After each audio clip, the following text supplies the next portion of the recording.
Muy buenas y antes que nada muchísimas gracias a la organización por haber permitido formar parte de este congreso sobre los riesgos del patrimonio. Y a lo largo de mi comunicación quisiera centrar la atención en los riesgos a los que se enfrenta el patrimonio inmaterial y más particularmente el sonoro. Y sobre todo proponer una solución que trate de garantizar su conservación o al menos su registro y catalogación como testimonio documental. No obstante, a diferencia de lo que hemos podido comprobar o conocer en otras conferencias de este congreso, los riesgos a los que se enfrenta el patrimonio inmaterial no son los acontecimientos naturales o los actos vandálicos, sino nuestro propio progreso como sociedad. Frente a la hegemonía de los sonidos afinados, producidos mediante instrumentos musicales de altura determinada, el surgimiento y desarrollo de los medios de grabación y reproducción sonora posibilitó la creación de piezas musicales elaboradas mediante la grabación y descontextualización de sonidos cotidianos. Ya en 1913, el artista futurista italiano Luigi Russolo construyó junto al ingeniero Ugo Piatti su Sintonarumori o Entonarruidos. Tal y como el propio Russolo explica en su manifiesto El arte de los ruidos de 1913, frente al protagonismo que había tenido hasta entonces la música de Beethoven o Wagner, él nos invitaba a recorrer las calles de cualquier ciudad moderna con las orejas más atentas que los ojos, dice él literalmente, para apreciar los ruidos que nos envuelven en nuestra cotidianidad. Silbidos, pitidos, estruendos, chirridos, fricciones, risotadas, etc. Por este motivo, el artista quiso, mediante su Sintonarumori, replicar con una serie de rudimentarios engranajes dichos sonidos, dotándoles de un destacable valor. Frente a una concepción errónea que consideraba los ruidos como sonidos de altura indeterminada, desagradables y no deseados, condenados a ser olvidados, ¿no? Russolo los equiparará con cualquier obra musical compuesta por los compositores procedentes. Siguiendo su ejemplo, el cineasta Walter Ruttmann elaboró en 1930 su interesante creación sonora Weekend. Aprovechando la reciente invención del cine sonoro, Ruttmann utilizó una cinta de película para grabar una sucesión de sonidos sin imagen, solamente sonidos cotidianos. Mediante estos sonidos nos narra la historia de un personaje anónimo que, tras salir de trabajar, se funde en una celebración colectiva y pasa un agradable domingo al aire libre. Lo que ambos artistas nos planteaban, tanto Russolo como Ruttmann, con estos trabajos, era una revalorización del sonido cotidiano, convirtiéndolo en un elemento digno de atención que hoy, en 2021, nos permita asomarnos a una ciudad en 1913 o 1930, respectivamente. Siguiendo las propuestas artísticas de estos autores, encontramos a dos artistas que, más allá de su semejanza fonética, porque se apellidan prácticamente igual, nos han legado dos prácticas artísticas completamente diferentes. Por un lado, el compositor francés Pierre Schaeffer, que desarrolló en los estudios de la ORF, lo que es hoy Radio France, desde 1948, lo que se ha denominado como música concreta, ¿no? Piezas creadas mediante la grabación de sonidos cotidianos que posteriormente se manipulaban en el estudio hasta hacerlos completamente irreconocibles para el público. En contraposición, el compositor canadiense Murray Schaeffer teorizó a partir de los años 70 sobre lo que denominó el paisaje sonoro. Como los compositores previos, Murray Schaeffer quiso igualmente centrar la atención en los sonidos que envuelven nuestra cotidianidad, solo que manteniendo su forma original. Tenían que ser sonidos siempre reconocibles. Es más, él hablaba de esquizofrenia para definir aquellos sonidos que han sido tan manipulados que no reconocemos la fuente sonora original. Tal y como explica el propio compositor en su libro El paisaje sonoro, él decía: considero el mundo como una inmensa composición musical que se despliega sin cesar ante nosotros. Lo que pretendía él con estos paisajes sonoros es que prestásemos atención a los sonidos que nos rodean prácticamente a diario y que por nuestra propia salud mental no solemos escuchar. Tal y como explica Javier Ariza, frente al tradicional cultivo del paisaje como un género pictórico, del cual únicamente son elementos importantes sus colores, sus formas, sus composiciones, sus luces o sus sombras, el paisaje sonoro nos invita a capturar ese paisaje y archivarlo a través de los sonidos que lo conforman. Deberíamos de destacar a los discípulos del canadiense Murray Schaeffer como los que de manera más notable han continuado con esta práctica artística. Más fueron precisamente ellos quienes llevaron a cabo, gracias a la ayuda ofrecida por la radio CBCB de Montreal, la primera gran campaña para la recolección de sonidos de una ciudad. A lo largo de 1992, unos discípulos de Murray Schaeffer realizaron diferentes retratos sonoros de espacios de la ciudad de Montreal para posteriormente difundirlos a través de la radio. No obstante, pronto se percataron de que el mejor formato para la difusión de estos paisajes sonoros era la elaboración de un mapa interactivo, un mapa online, en el que apareciesen estas grabaciones geolocalizadas. Esto convertía las coordenadas geográficas en las que estas grabaciones habían sido realizadas en el único parámetro de catalogación, el único elemento, la única información que nos daba esa página web era dónde se había grabado ese audio. Pero no se incorporaban datos como qué elementos eran los que intervenían en esas grabaciones, si eran elementos naturales o artificiales, la fecha en la que se habían realizado esas grabaciones o, por ejemplo, las condiciones climatológicas. Todos estos eran aspectos que no estaban recogidos en estas primeras plataformas de catálogo de paisaje sonoro. Los constantes cambios tanto en el urbanismo de nuestras ciudades como en nuestros hábitos de vida están modificando irreversiblemente el paisaje sonoro. Determinados sonidos han sido relegados al medio rural, mientras otros han irrumpido de manera ensordecedora, alterando nuestra percepción de determinados trabajos, festividades, espacios o lugares. Por este motivo fueron muchos los proyectos internacionales que continuaron con la labor emprendida por los discípulos de Schaffer en Montreal y construyeron archivos semejantes, archivos de paisajes sonoros semejantes. En el caso español, que es al que yo voy a centrar la atención, entre 2006 y 2016 se llevó a cabo el proyecto colaborativo escoitar.org, que mediante la colaboración desinteresada de decenas de músicos pretendía crear una plataforma online que revalorizase los sonidos del paisaje gallego. La ausencia de apoyo institucional hizo que finalmente escoitar.org se disolviese y las más de 1.200 grabaciones que conformaban el archivo desapareciesen en la red.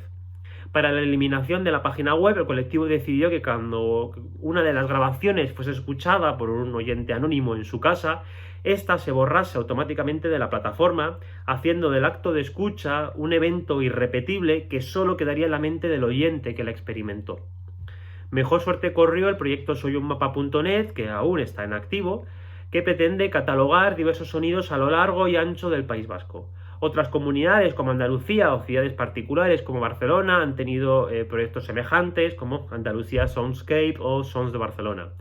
Aunque en Madrid trató de elaborarse un proyecto similar contando con la ayuda del equipo de escoitar.org, en Madrid Soundscape, el archivo que elaboraron quedó igualmente abandonado dada la falta de apoyo económico para el mantenimiento de la web y terminó desapareciendo.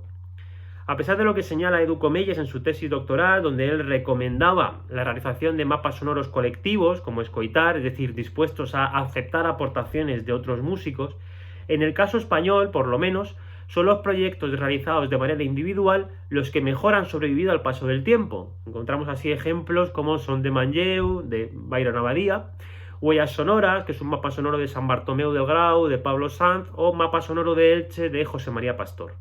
Siguiendo la estela de estos trabajos y gracias al apoyo ofrecido por la Dirección General de Intervención en el Paisaje Urbano del Ayuntamiento de Madrid, nosotros desarrollamos a lo largo de 2020 el proyecto ASOMA, Archivo Sonoro Madrid 2020. A diferencia de los casos precedentes, ASOMA nació con una fecha de inicio y finalización determinada, 2020. Tal y como se pudo comprobar en el caso de escoitar.org, dejar el archivo eternamente abierto, invitando a incorporar nuevas grabaciones, sin llegar a dar el proyecto por concluido, hizo que fuese progresivamente abandonado, quedando como un plan visionario que estableció los parámetros de actuación para archivos sonoros posteriores, como el nuestro, pero que no tenía una intención del todo clara. Tomando los ejemplos previos como referencia directa, el proyecto ASOMA planteaba la creación de un archivo sonoro disponible de manera digital en el que pudiesen reconocerse los sonidos más característicos de la ciudad. Retomar el desaparecido proyecto Madrid Soundscape, delimitando de antemano la cronología que íbamos a abordar, como ya hemos dicho, construyendo así un archivo cerrado al que poder asomarnos en un futuro para conocer la ciudad a través de sus sonidos o compararlos con las nuevas sonoridades que la recorrerán en un futuro. El profesor José Luis Carles, autor del Pasajes sonoros como Londe de 2007, que era una invitación a recorrer auditivamente la ciudad de Bourges, elaboró en 1991 un trabajo premonitorio como el ciclo diario. Siguiendo las descripciones del cronista Vicente Boix, Carlos trató de reconstruir el paisaje sonoro de la ciudad de Valencia del siglo XIX. En este trabajo el profesor nos planteaba ya la posibilidad de asomarnos al tiempo pasado de una ciudad no solo a través de las descripciones literarias o pictóricas conservadas o a través del patrimonio material, sino también a través de sus sonidos. Del mismo modo, el ya citado Murray Schafer trató de reconstruir el sonido de un pueblo holandés del siglo XVI mediante la reconstrucción de todas las acciones representadas en la tabla de El combate entre Don Carnal y Doña Cuaresma de Peter Bruegel el Viejo, un proyecto que finalmente quedaría inconcluso. En Asoma quisimos adelantarnos a esa acción, registrar los sonidos de la ciudad antes de que estos hubiesen desaparecido y solo pudiésemos conocerlos a través de su reconstrucción. No obstante, y esto es muy importante, tal y como ha señalado José Iges, que es autor de innumerables paisajes sonoros, es necesario reconocer que el paisaje sonoro es una utopía. Los oyentes nunca no perciben los sonidos en unas condiciones idénticas, sino que lo que perciben, lo que oyen es el registro sonoro de ese lugar, manipulado y proyectado a través de algún dispositivo de reproducción. La ecología acústica que proponía Schafer en su nivel más estricto pretendía no solo proteger los sonidos, sino también el propio entorno natural. Por ejemplo, él nunca dijo que saliésemos al Retiro a grabar como sonaba el Retiro, sino que había que conservar el parque tal y como estaba hoy para que su paisaje sonoro fuese idéntico en el futuro. Es decir, él iba muchísimo más allá, era un trabajo más ecológico que musical. A pesar de esto, a pesar de este detalle, en el proyecto Asoma consideramos que los paisajes sonoros que los nuevos medios de grabación nos permiten realizar, a pesar de su subjetividad que la tienen, nos aportan una gran cantidad de información que merece ser registrada, catalogada y conservada. A diferencia de todos los proyectos antes citados, desde Asoma entendemos la ciudad como un gran instrumento musical, productor de material artístico, pero también reivindicamos la labor de composición. Por eso los más de 100 audios que integran el archivo se componen de decenas de grabaciones superpuestas, ¿no? Es decir, no es un audio grabado dándole al rec y stop, sino que son audios construidos mediante la superposición de decenas de grabaciones. Lo que intentamos con esto es dotar de cierta objetividad al archivo. Es cierto que cada acto de escucha es diferente, ¿no? Y difícilmente dos personas experimentarán un lugar en las mismas condiciones, ¿no? Cada acto de escucha es único, es personal y es irrepetible. Pero el superponer 20, 30 o 40 grabaciones, ¿no? Un mayor número de tomas, dota, según nuestra opinión, de una mayor objetividad a cada uno de estos paisajes sonoros. El archivo Asoma es accesible de manera online a través de un mapa transitable en el que los distintos audios aparecen geolocalizados, como ya pasaba en el caso de Montreal. No obstante, a diferencia del resto de proyectos citados en esta comunicación, en cada localización se despliega una cuartilla que, a diferencia de estos proyectos, insisto, contiene el audio, pero también contiene otros parámetros de catalogación: el nombre de la pista, la fecha y la hora a la que han sido realizadas estas tomas, una explicación de los elementos que intervienen, insisto, si son naturales o son artificiales, y un comentario de las condiciones exactas en las que fueron realizadas. No es lo mismo, a lo mejor, grabar una plaza pública un domingo de mercado que un miércoles semanal. Todos estos datos son importantes para saber en qué momento y en qué condiciones específicas se ha realizado ese paisaje sonoro.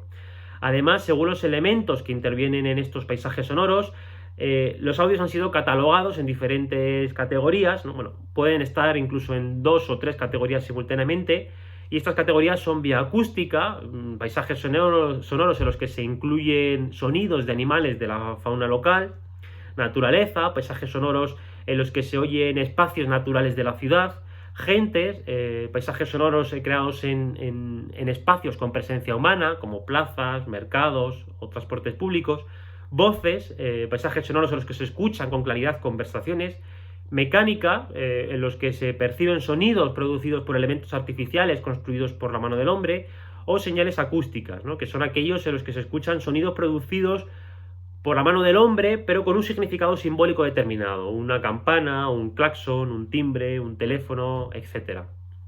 Todos estos elementos nos permitirán asomarnos a la ciudad de Madrid en un futuro, no solo a través de las descripciones narrativas o de las fuentes documentales fotográficas y literarias, sino también a través de su registro acústico.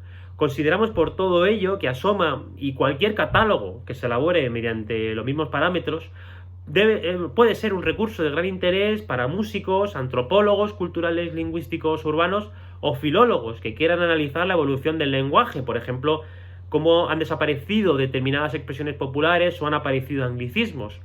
Las grabaciones de la categoría bioacústica pueden ser igualmente de gran utilidad para científicos ambientales, puesto que aportan una gran cantidad de información sobre la situación actual de la fauna local. Por último, los arquitectos y urbanistas podrán recurrir a la SOMA para analizar cómo los cambios en el urbanismo de la ciudad han condicionado nuestra escucha. Es decir, el impacto que ha tenido, por ejemplo, la peatonalización de determinadas zonas, los cambios de pavimento o los procesos de renaturalización de zonas próximas al río que vertebra la ciudad.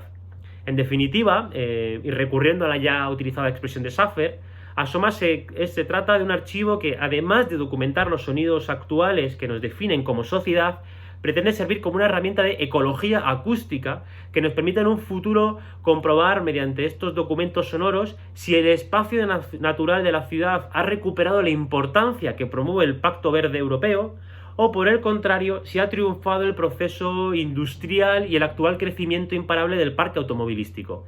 Consideramos, por todo lo relatado previamente, fundamental la construcción de archivos sonoros idénticos en todos los países. Una herramienta que reconoce el paisaje sonoro, como los rituales, los actos festivos o los espectáculos escénicos, como elementos del patrimonio inmaterial de cada comunidad. Paisajes sonoros únicos e irrepetibles que, aunque inicialmente puedan parecer idénticos, en realidad reflejan las particularidades de cada comunidad. Un registro al que poder asomarnos en un futuro para comprobar si, tal y como amenaza el actual proceso de globalización, tanto tecnológica como social, hemos perdido nuestros elementos identitarios y nuestros entornos naturales en beneficio de unas ciudades dominadas por el automovilismo y por la sistematización de patrones sociales. Muchísimas gracias.